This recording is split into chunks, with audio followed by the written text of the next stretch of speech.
Real football, Rube. That was, well, all right, it wasn't real football, but it was closer. It was closer. They have pads. They're still not. This isn't exactly like a Dick Vermeil training camp, but it was good to see them one step closer to football. Yeah, the pads were on as the Eagles took the field on Tuesday. This is the Eagle Eye Podcast. He's Reuben Frank. I'm Dave Zangaro. A bunch of observations from practice. Talked to Hassan Reddick after practice. A lot of notable things he had to say. A few other players in the mix. We spoke to Brian Johnson, new offensive coordinator for the first time in training camp. So a bunch of stuff coming later in the pod. But as always, we start with the observations, all right? Let's do it. Were you as excited as me when we saw Ty Zettner walk out with his shoulder pads this morning? Was I as excited as you? Probably. Were you not, excited? But I was happy to see the pads go. It's always a good sight. Anybody was as excited as you. That's not true. The new phone books are here. I think Nolan Smith was pretty excited. He was. Yeah. All right. First up, as always, some housekeeping. Deon Cain ended up on the injury report, did not practice today with an ankle injury. I thought he was doing some nice things through the first 3 days. Not a good sign for him. It's already kind of a crowded room. Yeah, and I was thinking today watching one-on-ones that it's a pretty good group of that second group of kind of camp legs, wide receivers. Deon Cain, a lot of these guys have played in the league. They've been in camps for years. I mean, Deon Cain's been bouncing around training camps, USFL MVP or championship game MVP. He's been in camp since 19. Tyreek Cleveland's been in camps. Just guys like Joseph Nagata, we're seeing them play at a pretty high level. So even Jaden Hazelwood looks the part. Hazelwood, I think all those guys, like usually there's one guy that's like, oh, this guy stinks. But it's a pretty talented group of guys. Some practice squad guys there, some guys will just get cut. But it's a high level. So somebody like Deon Cain can't fall behind. That's why you look, Devin Allen is still not practicing. Not helping himself. No. Limited players today. Derek Barnett, Avonte Maddox, Hassan Reddick, all three were limited on Sunday, but it seems like they're all kind of pointing in the right direction. Maddox did some more teamwork on Tuesday. Barnett still hasn't, but he did one-on-ones, and he was actually involved in the developmental 7-on-7 later in practice, which I don't think is like a shot at Derek Barnett for putting him there. I think they're just trying to ramp him up a little bit. Yeah, I think so. And Reddick he said it's not even an injury. It was just had some discomfort there, and there's no reason to take any risks, so they're just bringing him along slowly. But he's fine. Yeah. Some depth chart stuff. Cam Jurgens, 4th day in a row at right guard. I'm going to keep doing this every day. I'm going to keep telling you if he's there, and so far he's been there every day. Tyler Steen. He's the right guy. He's the right guard. Probably. Tyler Steen's still the second teamer.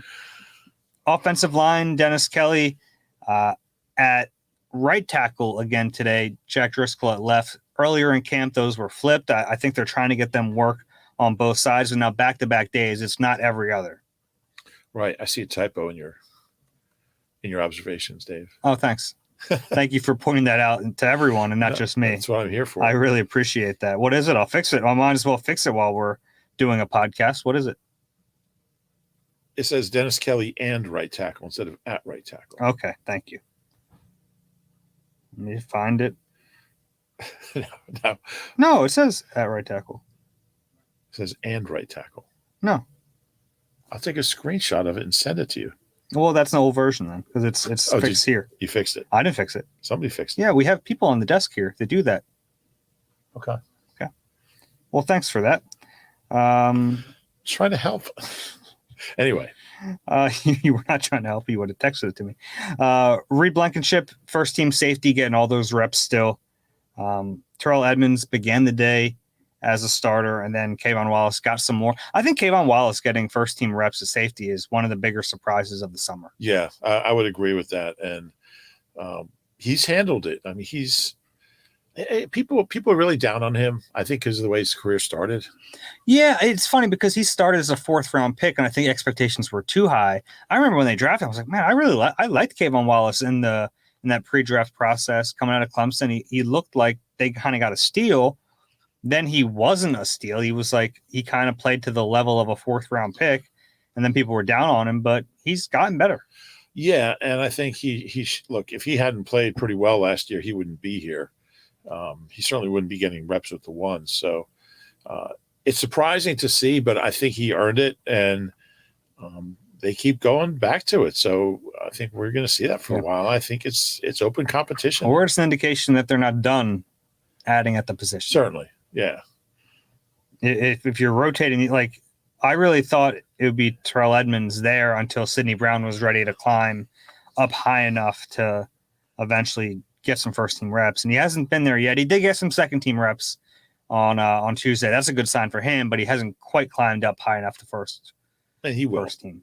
I think he will eventually. He will soon enough. Yeah. How long do you think it'll take? A few more days? Maybe next week. Mm-hmm. But the one consistent there is Reed Blankenship, who's really taken ownership out of one of those jobs and has had a really good camp.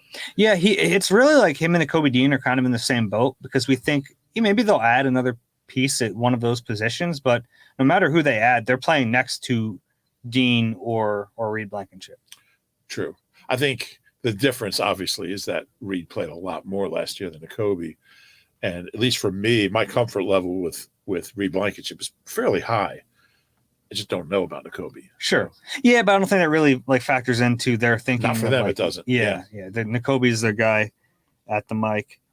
Speaking of linebacker, Nakobe and Nicholas Morrow began the day. Christian Ellis rotated in quite a bit today. Yeah, and he hasn't had any interceptions since the first day, but he's solid. I think he's pretty smart. He seems to always be in the right place. He's active. He's got good athleticism. He's one of the bigger. Well, he is the bigger linebacker. I'm glad he's getting those reps. Just like he was just an afterthought, I think, when OTA started, but he earned them. He earned them by playing well and making plays. Yeah. And it's going to be really interesting to see how that goes. Nickel corner. I'm on the record as saying he's going to be an opening day starter. Okay.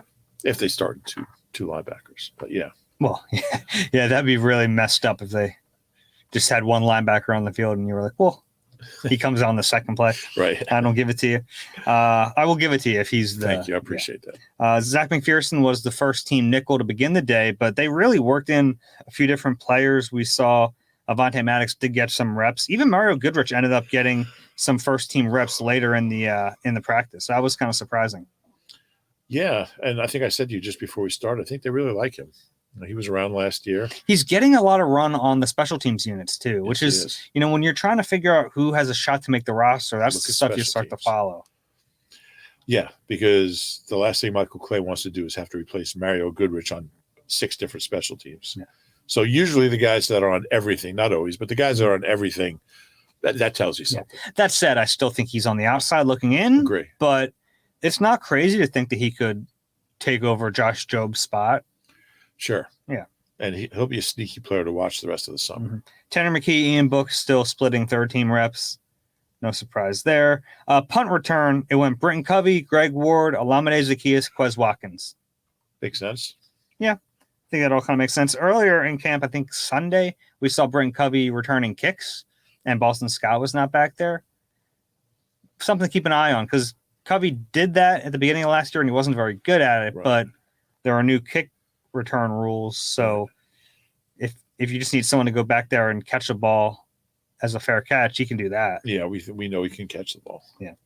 All right, moving on. Yeah. All right, let's get into the actual observations from today. A.J. Brown had an incredible day. Incredible. And he's going up against James Bradbury. And it's not like Bradbury is playing poorly. It's just he's uncoverable. AJ and Jalen are so locked in right now. It's like start the season. I mean, these guys they have such a symbiotic relationship. I think I used that a few days ago, but it's really something to watch. And I mean, the only guy that comes to mind at that position that I've seen play at this level in a training camp is T.O. in 2004. That's what it's like. That was almost 20 years ago, which is kind of crazy. He's so good. I mean, he's got so much confidence right now. And I think it's great work for both those guys, but it's not like Bradbury's doing anything wrong. I mean, excellent position on just about everything. Yeah. There was early in practice, it was a beautiful adjustment from A.J. Brown. Hurts threw to his back shoulder. A.J. had to react while the ball was in the air. Bradbury can't do anything about that. It was just a beautiful play. A little bit later, we saw A.J. ran a little curl and just used his body to shield himself from Bradbury. He uses his body like that so well. And he's so big that, like, even Bradbury, who's like a big physical corner, can't get around him to get to the ball. So that was a great play. And then later, big and strong, and he can just out muscle defenders. Yeah. And then late in practice, it was probably 35, 40-yard bomb. Beautiful. From Hurts. Just ran a post. AJ Brown ran a post and beat Bradbury, and it was a touchdown. It was just, perfect throw, perfect catch. Really nice coverage by Bradbury. He was right there, but it's tough to beat perfect.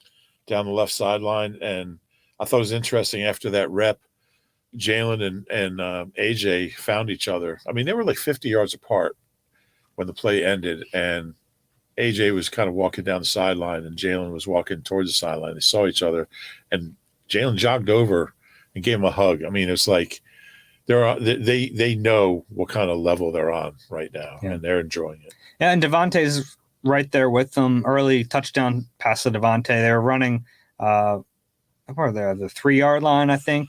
They went from the 4 to the 3. So early red zone periods in this one, and Devontae just so solid. There was another play on the sideline. They actually ruled him out. I was surprised. The referee said he was out of bounds, but you don't see that very often. Yeah, I think he was in bounds. I didn't even see the rep. Yeah. I'm going to say it. No, I think he was out. But it was close, and they're always close. Another one that was close. It's not on my notes. Tyree Jackson had one from Mariota. It looked like he was going to bring it down in bounds, but couldn't keep his feet. The one on the right sideline? Yeah. I thought he was in bounds on that one. It was a really nice catch. Yeah, ref ruled it out. Okay. I defer to them when they're I challenged it. Yeah. Biggest hit so far. But, Tyree Jackson is just really impressive the way he's catching the ball and using his body, using his athleticism, which I didn't know he had that as a converted quarterback. I don't know. We've seen it, though. We've seen a little bit, but I think he's having a pretty good camp. He is. I don't know what you do with him, but yeah, the problem is it is interesting. He's caught a ton of balls. Dallas Goedert's caught a ton of balls. Grant Calcaterra has caught a lot. I can remember one Jack Stoll catch in camp, and it was awkward. It's not his strength. And but it makes me wonder how much they value those skill sets in these players. Like, is it worth keeping Jack Stoll as your second tight end if he's really just a blocker? And your initial reaction might be, well, no, he needs to be able to catch the ball. But this is an offense with a ton of guys who catch the ball already. And now we're talking so much about throwing to the backs. Yeah. My thinking on that is how many reps did Jack Stoll? Probably a lot of reps last year. Mm-hmm. And caught, 4 passes all year? If that tells you what they think of his blocking. I mean, he's out there 40% of the time or whatever it was, 30% of the time. That tells me he's going to make the team. Okay. Biggest hit so far of the summer, rookie Mekhi Gardner, who we were talking to earlier in practice. So when he walked out, I was like, gosh, he's big. He might be a safety. Then he hit like a safety today. Dude. Yeah, 43 on 43. Charleston Rambo was the receiver. And he popped right up. Caught the ball. Hung onto the ball, popped right back up. Tanner McKee didn't do him any favors. Yeah, he laid him out to dry there. He did. Take your receiver's head off. Yeah. With a throw like that. And we've talked about that. He's kind of locking in on guys, which isn't to be completely unexpected, but heck of a hit from Garner, and it was fun. It fired up everyone. Yeah, and I mean, that's not what that drill is, but everyone liked it. What do you mean? Well, it was just a collision. It was a fast play. It was a thud. He didn't Yeah. But they're not looking to do that. I mean, I think he just kind of turned and he was there. He was there. Yeah. Yeah, he wasn't trying to hurt him. Right. O-line, D-line, one-on-ones. Yeah. So I ran over for the first time. I thought they were going to do one-on-ones. They did 2-on-2s, which is still fun, but it's not the same level of excitement. We have to watch them work some stunts, which is that part's important. Seeing there was one in particular, Jordan Davis and Josh Sweat. It was a tease stunt, and they ran it to perfection. When you have a guy like Jordan crashing, and then Sweat is so quick looping, the potential is there for that. And I remember I did a big story about games up front last year, and it's kind of up to the players when they run them. in-game action. Yeah, that was a good piece. Yeah. Do you want to explain what you mean by games? Stunts. So like a TE stunt is a tackle end stunt. So the tackle crashes and then the end loops inside. Whereas the other one, an ET stunt, is the end crashes and the tackle loops around them the long way. So Eagles run both. I think they probably run more tackle end stunts, but their edges are so quick that they can get inside. And it's good work, and it's fun to watch these guys who have played together now for a couple of years do it. And that's a big key to it. Mm-hmm. Yeah, Hargrave. It was really like Hargrave and Sweat last year figured out how to implement them so well. They were getting sacks on them. Yeah. So kind of cool to see Jordan Davis and Sweat work on, especially because Jordan Davis has been showing up in 4-man fronts. So there might be more opportunity for him to be involved in these. Yeah. And then so it was also a 2-on-2, but it ended up being like a 1-on-1. Fred Johnson, guy who most people probably know is on the team, had a great rep against a Brandon Graham bull rush. He just sat on it. And that BG bull rush is, I mean, I think Lane Johnson calls him a bleeping bowling ball. And he is. He's tough to stop in those. Fred Johnson's a big dude. Roderick's bigger. Too many Johnsons. There's a lot of them. Fred and Roderick and Lane all on the offensive line. This Fred at 6'7", 330. 326. Roderick is 6'7", 301. I don't know if there's that much difference in weight between them, but whatever. Yeah. It was funny. The first rep of 1-on-1s was Lane Johnson versus Brandon Graham. And you're like, man, I've seen this movie a million times. And it was a good rep by Lane. But it was good push by Brandon. I thought for the most part, the first team offensive line looked great in the 1-on-1s. They pretty much won every rep. And that's not to say there wasn't good push. There was, but I'd give it to the first teamers pretty much across the line. And especially Cam Jurgens had a really nice rep against Fletcher. Sounds good. What else here? Oh, Nolan Smith dipped under Chima Okorafor, which, like, yes, he's going to beat him around the edge, but that's who we went against, and it was quick, man. He's fun to watch. Super fast, just super fast.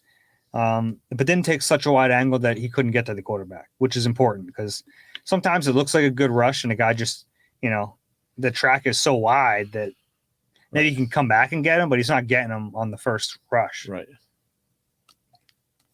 Derek Barnett against Roderick Johnson, the other Johnson, spin move inside, straight line of the quarterback. Again, competition not super high with Roderick Johnson, but he's been in the league, and it was Barnett's first action, real action, going against live competition all summer. Kyron Johnson, speaking of Johnsons, gosh, how many Johnsons do they have on this team? 5? 5, yeah. That's a ton. That's really, I know it's a common name, but that seems excessive.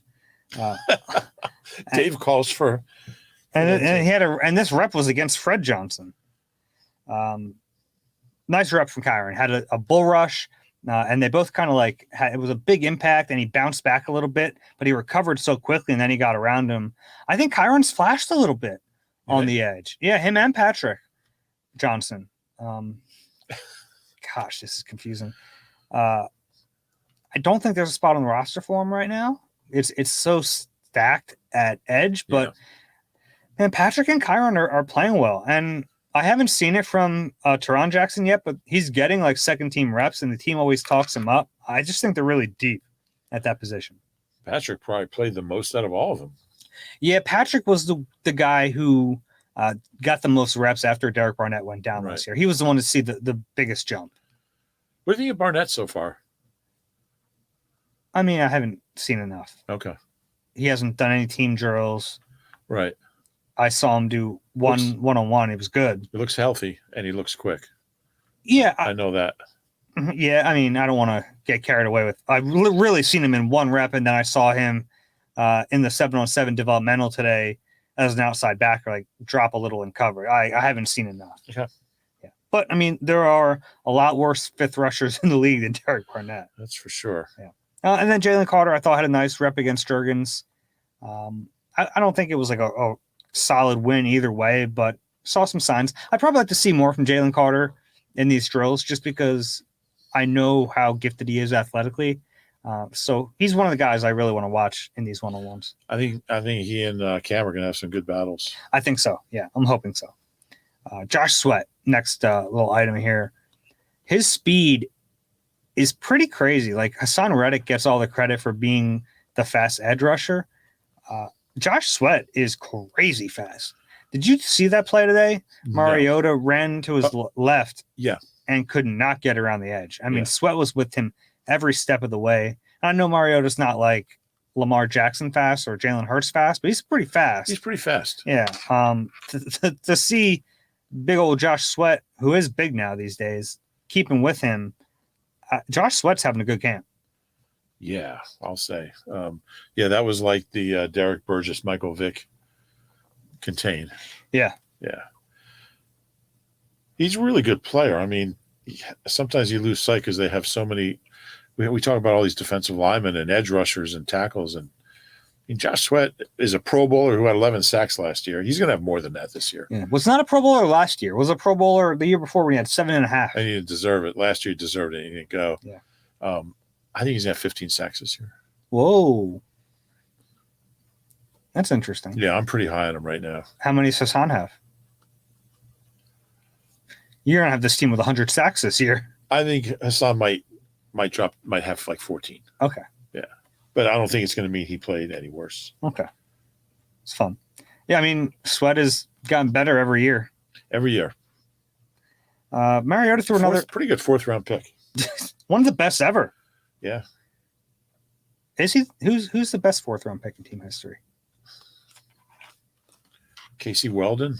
I mean, he's got to be up there now, They right? moved the draft finder into the season finder. Did you know that? I did not know that. Yeah, so StatHead moved the draft finder, and it's all the same functions are there, but you just have. I mean, he's the best 4th rounder in Howie's time.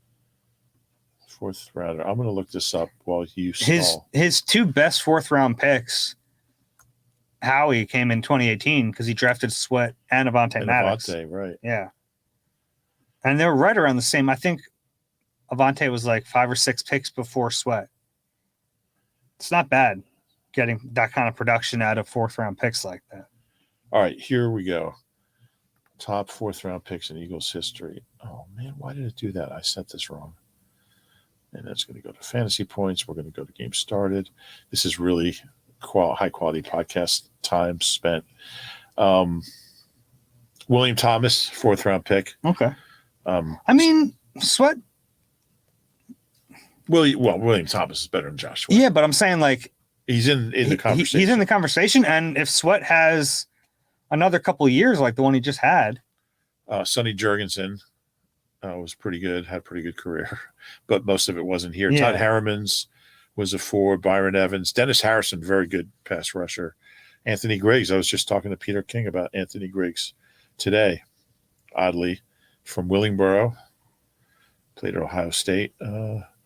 Jason Avant was a good one. Mm-hmm. Jason Avant, Josh Sweat right now. Josh Sweat. Jason Avant was pretty good, but probably. I love Jason. He was best hands I've ever seen on this team, but, I mean. Casey Matthews. Poe James. Ted Dean scored the winning touchdown in the 1960 NFL championship. So right now it would go Willie T and then Josh Sweat. I mean, Todd Harriman started like 130 games. Oh, but Todd Harriman's. I mean, he did it for a long period of time. Yeah, man, I probably still have Harriman's above him right now. One interesting one is Todd Kuechenberg was an Eagles 4th-round pick in 1970. Played his whole 17-year career with the Dolphins, 7 Pro Bowls. Yeah, probably should be a Hall of Famer, but never played here. But he was a 4th-round pick. Brandon Whiting. There's not a lot of good ones. Byron Evans was a good player. Frank LeMaster was very good. Oh, we're getting back there, but yeah. Frank LeMaster played his whole career here. Was a starting safety on the 80 Super Bowl team. Made a Pro Bowl the next year. But I think I would put Sweat behind Willie T, and maybe that's it. I mean, Jurgensen was a MVP runner-up in 61. Yeah, but he was only started here 3 years and then went to Washington. And he's kind of known for being with Washington more than here. Yeah. But had a great year in 61. Actually set the franchise record of 32 touchdowns that stood until Carson broke it. Yeah. Which is crazy. What, 18? Mm-hmm. But anyway. Yeah. He's up there. Yeah, certainly up there. Already a really good career and might be getting better. Marcus Mariota threw his start interception in 4 practices. Another bad one, too. Another one where you're like, what was he looking at? I think Tyree Jackson might have been the intended target. Went right to Kayvon Wallace, which, like, everything you're watching with Mariota, you have to remember that, like, he's with the second team offensive line going against first team caliber players, even when it's the second team defense, because you have Jalen Carter and Nolan Smith out there and like Milton Williams, but he hasn't been good. It's like he's had one good practice in 4 days. And I know he's a veteran, 9-year veteran, so it's like maybe you don't worry about it too much, but you'd like to see a little bit more. And right after that interception, he had that sidearm down the field to Greg Ward. Mm-hmm. It was a pretty nice. That was a good throw. Pretty nice throw. And I'm gonna go back. Only 6 players drafted by the Eagles in the 4th round have ever made a Pro Bowl for the Eagles. William Thomas is the only one ever to make more than one. 2, right? He made 2. Yeah. Ted Dean made 1. Dennis Harrison, Sonny Jurgensen, Frank LeMaster, and Josh Sweat. That's it. Interesting. Yeah. Matt Barkley had a nice career. Anyway, Carell Buckhalter is a pretty good player too. But I mean, you can see Mariota like on that throw to Ward. He sidearmed it to get around a rusher and had some mustard on it. Throwing, he's got a weird motion, weird delivery, but that was a nice throw to G Ward. So it's there. I mean, we've seen some good plays, but the consistency hasn't been there at all. And when he's missed bad. Yeah. We'll see. Something to follow. Yeah. He's running a lot too. A lot. Which is kind of weird. Like they're calling draw plays for Mariota. Like, what are we doing? Yeah, I don't get that. Yeah. Maybe it's to make him feel comfortable. I don't know. Maybe. And he's starting off at a little disadvantage because Brett Toth has been pretty bad as the second team center. Like, like a quarter of his snaps and shotgun have been off mark? Yeah. It's made it tough. Yeah, that's fair.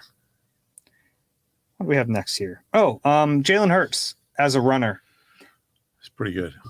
Pretty good, but like they're calling a ton of draw plays for him. Like it's still in the offense. We saw a fun wrinkle today. It was a fake draw. The Devontae play. To Devontae. It was a fake draw. It looks like he's going to run it. And he takes a quick 2-step drop, finds Devontae in the middle of the field. I love that stuff because like, they're putting stuff on tape and then they get the work off of it. Yeah. And somebody's going to be open because with Jalen and his running ability, if it looks like he's going to run, he's going to draw defenders up and those defenders are no longer going to be covering someone. So there's going to be someone open. It's a great play. And I think that's something Donovan was really, really good at. Yeah. As he went on his career, he would fake running, he would roll out and he'd tuck it in and the defense would come up and he just lob it over. Now you do have to be careful with penalties there. You don't want to get illegal man downfield penalties. We saw them struggle with that last year a little bit and the year before, really in the RPO game. But if you're going to run like a fake draw like that, you have to really make sure your line doesn't get downfield. Right. So it's tough to sell the run when you're not getting downfield, but you can, or you're going to get that play called back. Right. Yeah. What do we got here? Oh, 3 safety looks. We saw some 3 safety looks. Saw that for the first time. I didn't notice it with the first team. I was told there were some first team ones. Yeah. But they ran them today, and it was the first time this camp. And I've talked about it before. They're like Sean Desai ran some of those his 1 year as DC in Chicago, and I've been wondering, would he run them here, especially because we don't think their linebackers are all that great. Yeah, we don't. They're not all that great, as far as I can tell. But yeah, it's an interesting little twist. I think they'll keep running them more. Why wouldn't you? Yeah. And their safeties are bigger than their linebackers. Anyway. That's the thing. It's like you have Terrell Edmonds or even like Sidney Brown in the box. Like, and Edmonds has done it in the NFL. Yeah. He's played that role. Yeah. And we know Sidney can do it. Oh, I don't know well, but I mean, he's done it. Yeah. You're not giving up any. I don't think you're giving up a whole lot in run defense, certainly. Yeah. So. Nick Morrow did have a nice play at the end of practice working with the threes, but a little blitz. I haven't seen a ton of blitzing so far in this camp, but they sent him around the edge and he got home against Ian Book. Anything else I missed from practice that? No, one thing I've noticed, and not just really today, but I can't remember if we talked about this at practice or doing a video or somewhere, but I've been impressed with the level of the second group of receivers. Tyreek Cleveland and Deion Kane, who didn't practice today, but even Britton Covey has caught the ball well. He's looked better. We've seen Joseph Nagata make some nice catches. I think the level, and this is something that helps, all the quarterbacks. And just when you have back those bomb squad receivers who are here for their legs making plays, the whole thing looks better. But they've got there's not going to be room on the roster for them, but potential practice squad guys, and sometimes those guys have to play. So it's a good group. It's one of the better groups of second-tier receivers we've seen. And Ngata stood out to me. Yeah. He's the one that I was most curious about, so maybe I'm looking through that lens, but he's made some great plays. Catch yesterday or in the developmental period over Keely Ringo. Yeah. Mm-hmm. Yeah. So he's an interesting guy, and we've seen Nick get on his case, and not a bad thing. Not a bad thing. I have a few other little notes that I didn't make my observations, but the more I think about practice, there was the screen pass to Boston Scott. So, Boston has that in his toolbox. He can be a screen guy. Oh, yeah. I don't know how much he's going to play this year, but well, we'll talk about. I talked to Boston today about that and about throwing of the backs, and he was like, he goes, I don't know, can I say yeah, we're throwing more to the backs? Can I say that? He's got good vision. He's got great once vision. He gets the ball in his hands. He's a good receiver. They've never really thrown to him a ton, but he's really very secure with the ball. And the thing about Boston, when he catches it, he's in full stride. It doesn't take him long to get up to full speed. Yeah, I agree with that. Because he's just so small. He's so compact. So Rashad Penny make another catch today. Yeah. Looks fine doing it. Yeah. I mean, he mentioned it. He's like, they just didn't ask me to catch the ball in Seattle, but I kind of buy that. He's not fighting it off. He doesn't look as smooth as the other guys, but no, Swift looks great doing it. But he doesn't look out of place catching the football. No. And you just need to be good enough at it that you're not telegraphing what you're doing. Sure. Anything else from today? No. Okay. My stupid observation of the day, they used a drone. They did. They were taping practice with a drone. First time I remember them doing that. I've never seen it before. There was a drone. It was funny because there was a dragonfly that was bigger than the drone. And some of these dragonflies at the NovaCare complex. Well, the one was coming right at me. Prehistoric. I thought it was the drone. Yeah. But yeah, some of those dragonflies look like pterodactyls. Yeah. Yeah. They're, Jurassic Park out there. Yeah. And you know how he's just got boxes of them in his office. He's like, I'm going to get some at the media. Go get that guy. Go get him. Catch all the sports action and more at Rivers Casino Philadelphia. Whether it's the money line or the pass line, there's something for everyone in a great sports book. Rivers Casino Philadelphia. Philly loves a winner. Gambling problem? Call 1-800-GAMBLER. Before practice, we got to talk to Brian Johnson. Then after practice, a bunch of different players. Real quick, Brian Johnson, anything that stood out to you? Not really. He's an interesting guy to talk to. He pauses after every question to kind of think about it, which it's really funny because Jalen Hurts does the same thing. These guys have been around each other for so many years that they kind of have the same speaking patterns. Yeah. Well, there was the one, and I can't remember what it was. I can look it up. That it was an aphorism. What was the aphorism he had? He repeated one of Jalen's. I didn't. There was one I said close to you. To the fire exactly like Jalen. Yeah. That's the most striking thing is just how they speak the same way and say the same type of things. You can see why they're so.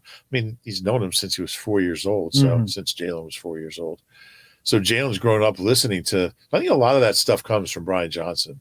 I think the aphorisms. I'm sure a lot comes from his dad.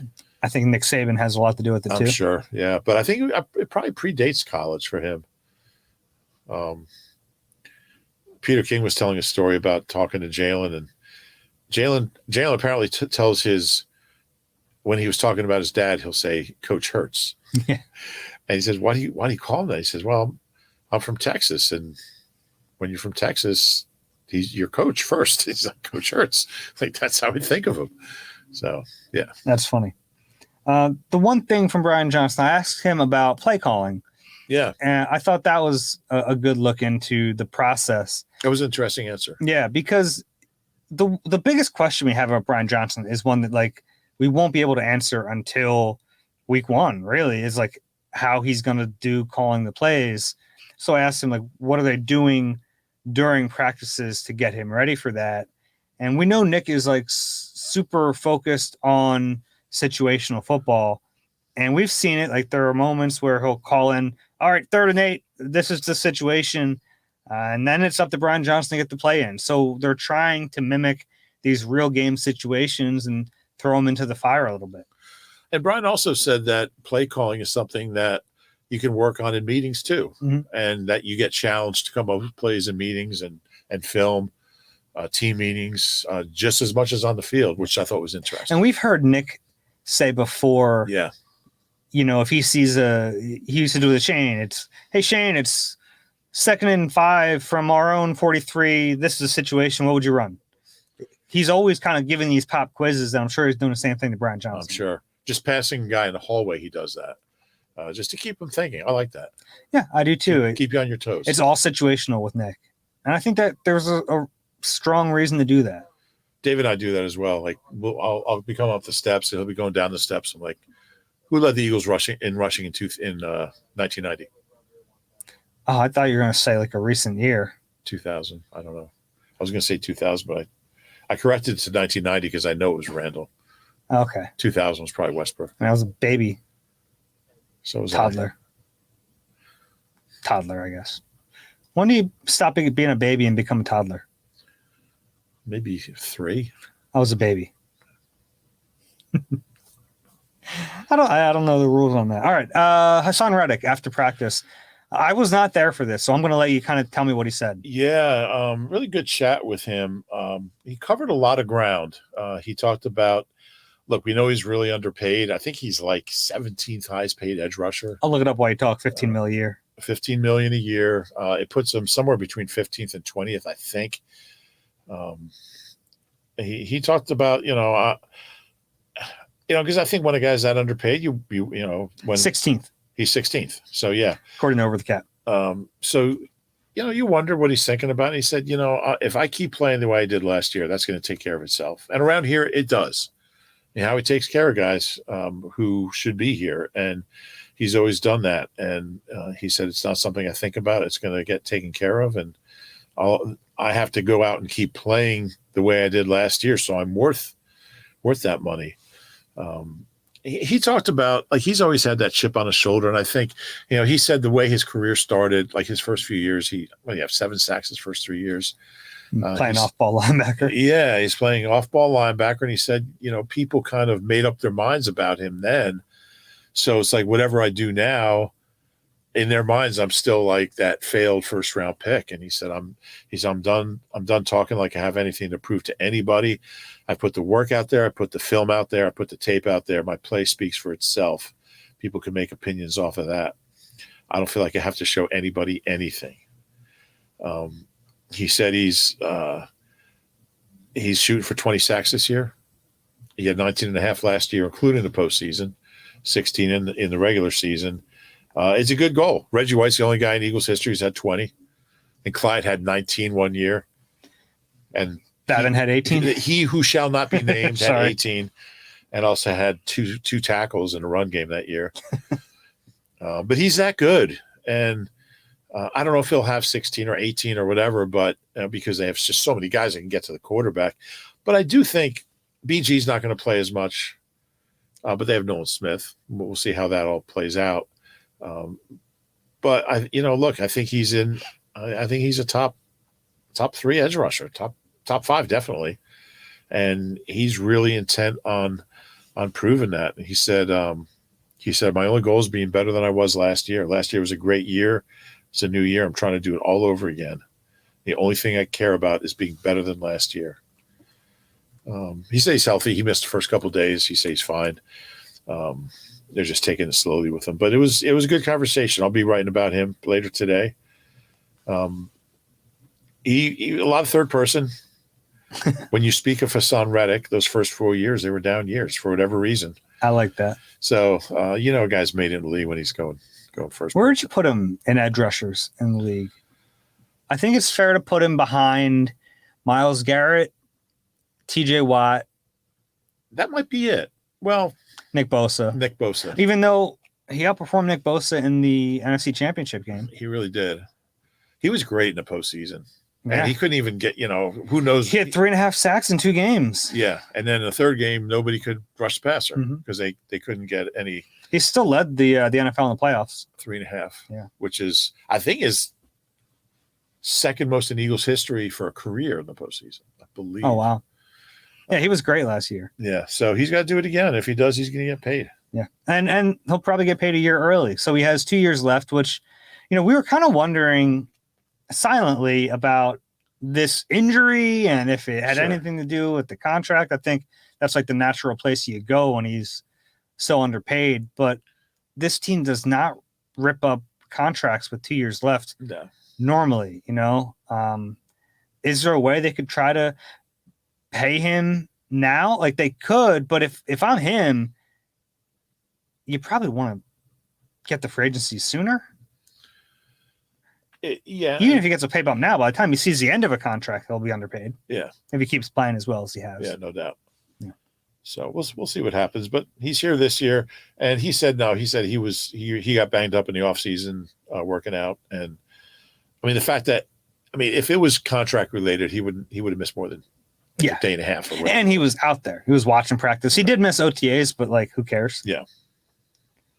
We talked to a few other players. Avonte Maddox detailed his injury a little bit in the surgery, and he's starting to feel better. But he admitted that it wasn't easy for him to play through it in the playoffs, and he knew he was going to need surgery. And eventually, it built up enough scar tissue that he was able to play. But it was something that was kind of hovering over him late last year. And he didn't play particularly well. No, which makes sense. Understandable. A toe for a nickel corner is pretty darn important. Yeah, it is. But what are you going to do? 80% Avonte Maddox or Josiah Scott. So, yeah. Or moving around your whole secondary, which is what they started to do. You talked to Quez today. I did. Yeah. Yeah. Admitted that he has a little chip on his shoulder. Talked about getting over the Super Bowl loss and moving on from it.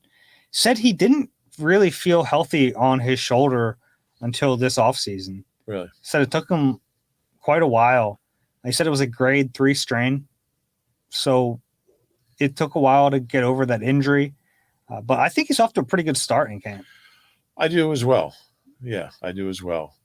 And I don't know what to expect from him. Yeah. He could be anywhere from a 700-yard guy and a legit third receiver to getting traded. Mm-hmm. Anywhere in between. Yeah, I don't think we had one good Olamide day so far. I haven't seen. I thought he was good. He was good today, I thought. Okay. He made a couple of really nice catches in one-on-ones. Okay, see, I'm a little limited. I didn't see the one. You were down with the lineman. But yeah, he made a couple of nice catches there. But Quez is clearly ahead of him. Yeah, I think that's apparent. Yeah. I did ask him about being a contract year. He admitted that, it's on his mind a little bit, which I appreciate, because whenever a player tells you the contract year is not on their mind, they're lying. Every time. Yeah. It is. It's their livelihood. They have, especially for a guy like Quez who had a down year last year. He's going to make or lose a lot of money based on the way he plays this season. Right. Yeah, if he plays well, his value is going to be he's going to sign a deal somewhere and everyone's going to be like, wow. I was talking to someone the other day about Quez, and that they were like, he could be a guy who gets a big deal and everyone nationally goes, what? Right. Who the heck is that? Right. Wouldn't surprise me. No. Wouldn't surprise me if he's a non-factor by the end of the year either. Yeah, it's really a wide variety of outcomes for him. Yeah. Cam Jurgens talked a little bit about guard and just the transition. He said it's going smoothly, and he's still working to put on some weight. He ate 2 ribeyes yesterday. I ate 1 ribeye yesterday. Did you? I got some ribeyes from a butcher shop and grilled up a ribeye last night. It was good. It was good, yeah. Grilled it up to perfection, medium rare. How'd you season it? Salt, a little garlic salt. Didn't pepper it. I could have peppered. Didn't pepper. Just I wanted to taste the meat. What was your was you some cauliflower with it? Some asparagus? Broccoli, actually. Broccoli. I got a little pan fry on some broccoli while the grill was going outside. Let it rest for a few minutes so the juices stay in. Covered it. My invitation must have gotten lost on Slack. It was in the demise Eagle Slack channel. Who else did we talk to? I talked to Boston Scott, and I talked to Kenny Gainwell a little bit. All right, let's talk running backs. Boston, I asked him about if he's concerned about, look, they brought all these running backs in. They obviously like Gainwell. They brought in Penny. There's not going to be reps for all these guys. They keep Sermon's getting first-team reps. DeAndre Swift looks like he's going to be a focal point of the offense. He said, I don't worry about stuff like that. He said, how's that going to help me? He said, I worry about working hard and getting prepared and practicing as hard as I can every day and getting better. He said, I've never seen a running back room this talented, top to bottom. We have some really good players, and I don't know what's going to happen, but he's had a nice career as a 6th-round pick or 5th-round pick. I think a 6. Right? I think it's 6, yeah. I'll check that for you. I think the Saints drafted him in the 6th round in 18. So he's going into year 6 as a 6, number 201 overall in the 2018 draft. 2018. So 2018 draft was really good for this team, not just their own picks, but the Saints pick. And that's a really underrated Howie Roseman move. Was claim he was a waiver claim, I believe. Yep. They only played in 2 games in 18. Nobody had ever heard of the guy, and they brought him in. Yeah, they redshirted him in 18, and he's been a really nice piece on this team. Oh, that was the Brian Johnson quote. That sounded like a Jalen quote. Sometimes you have to not just look at the puzzle, but at the pieces or something like that. Oh, not just look at the picture, but the pieces of the puzzle or something? Yeah, something like that. Yeah. He was talking about going into the offensive line room right. to get a good sense for what they're doing so he can really see holistic view of the offense. Yeah. That was a complete picture of how my brain works. But Boston's been a really good player, and I don't know what his role is, and he doesn't know either. And he said he's beyond the point of worrying about that stuff. Just he knows now that just work hard and whatever happens. Yeah. Kenny Gainwell has enjoyed the competition so far. And he sent some social media posts out when they signed. I think Penny was first, right? Yeah. He sent something out with like those eyeballs, like, oh, what's going on here? He was not happy. I think he expected when it was clear they were going to let Miles go that he was going to be the guy. And he's not. He's not, but he still could be, maybe. He still could be. And he really is embracing the competition aspect of it. I think it's kind of lit a fire under him a little bit. He talked about throwing to the backs a little bit, and he said, I can do that too. Yeah. He wants people to know that. But I asked him what area of his game he wants to improve most. He talked about blocking. And I asked him, how do you do that? And he said, listen to 62. We listen to Kelsey. Do whatever Kelsey tells us to do. Yeah. It's a good start. Yeah.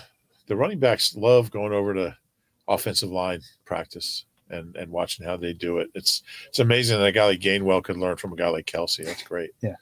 I talked to Reed Blankenship. Not a ton there, but he's the guy at safety, and he knows it, Yeah. I think he's feeling pretty confident. Very much. Yeah. He looks comfortable. I think he was confident last year, but I think he's like, he knows he's the guy. Mm-hmm. I mean, they're not rotating him. They're rotating everyone else. Everyone else around him. Yeah. Yeah. He's the son. Yeah. So I think he's having a good, big year. I thought you would like that saying more. He's the son, they're rotating around him. It was. Yeah. Wasn't great, I guess. I don't really know how to react to that. Okay. You got anything else today? No, it was a good practice. I'm looking forward to Thursday, Friday, back to back. What do you think they'll do? Pads Thursday, no pads Friday? Probably. They won't go padded both days. No, probably Thursday. What's today? Tuesday. So day off. And tomorrow is a scheduled day off. I don't know if they're holding the walkthrough or not. Yeah. I think they'll pad Thursday and then Friday might be like an orange day. Okay. So I think Thursday will be a green day. By the way, they mixed up the music a little bit today. What'd they play? I heard oddly, Life is a Highway. Who did that song? Life is a Highway. Tom Cochran. Oh, Tom Cochran, by the way, was in a band. Remember that song Lunatic Fringe? He was in Red Rider.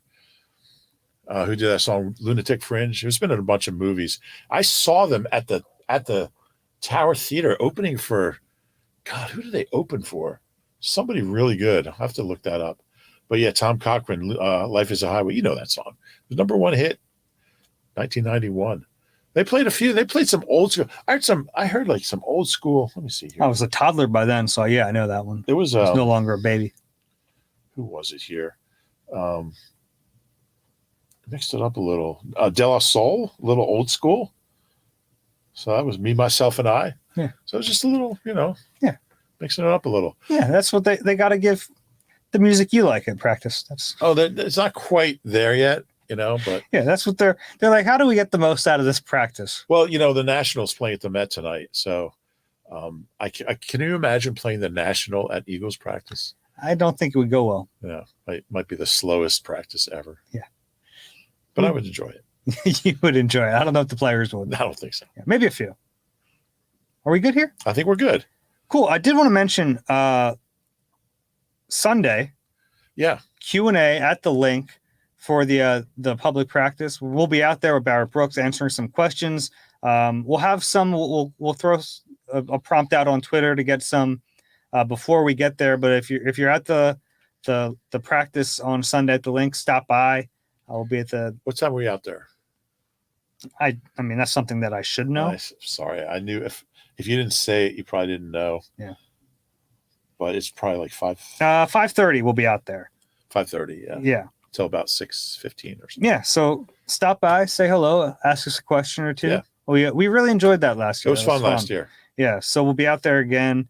And if you can't make it, we will send out a couple prompts for questions that we'll answer while we're there. So, yeah. Couple Philly music legends at practice today. Mm-hmm. Greg Davis from Baru Review, great band, and Dave Usikinen from the Hooters, who are leaving on tour Thursday with Rick Springfield. Oh, wow. Yeah, Rick Springfield and Tommy Two-Tone. Okay. Yeah. Cool. So, yeah, it was good to see those guys. Yeah. If you enjoy the Eagle Eye Podcast, please rate and subscribe wherever you get your pods. If you're watching on YouTube, we love you guys too. Please click the like button, subscribe there as well. We'll be back with you on Thursday after that practice. For Reuben, I'm Dave. This has been Eagle Eye. We'll talk to you soon.